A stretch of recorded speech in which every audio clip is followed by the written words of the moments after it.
পূর্বাচল নীলা মার্কেটটা আসলে বাচ্চাদের জন্য পারফেক্ট। এখানে মানে সব কিছুই বাচ্চাদের আয়ত্তে তৈরি করা হয়েছে। এখানে একটা ছোট পার্ক আছে, ছোট পার্ক না আসলে অনেক বড় একটা পার্ক আছে।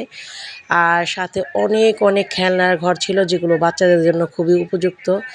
আর এখানে বাচ্চারা আসলে তাদের মন একেবারেই ভালো হয়ে যাবে। আর আমরাও আমাদের বাচ্চাদেরকে নিয়ে চলে আসলাম, বড় ভাইয়া আমাদেরকে নিয়ে এসেছে আর আমরা এখানে ঘুরে ফিরে দেখতেছি।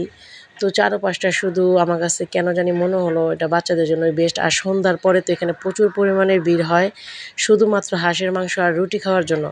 রুমালি রুটি, চাপটি অথবা চিতই পিঠা, মানে যে যেটা খেতে পারেন। তো এখানে হান্ডি হাঁস খুব ভালো পাওয়া যায়।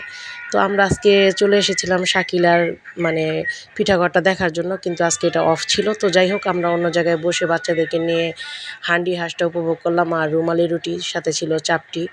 তো গরম গরম খাবার যেহেতু এখানে পরিবেশন করা হয়, তো দেখা যায় বাচ্চারাও খুব খুশি হয়েছিল আর খেতেও খুব সুস্বাদু লাগতেছিল। তো বাচ্চাদের খুশির জন্য যেহেতু আসা, তাদেরকে খুশি করার জন্য যেহেতু ঘুরতে নিয়ে আসলাম, তো তারা খুশি তো আমরা খুশি, তাদের মন মতোই খাবার অর্ডার করা হয়েছে।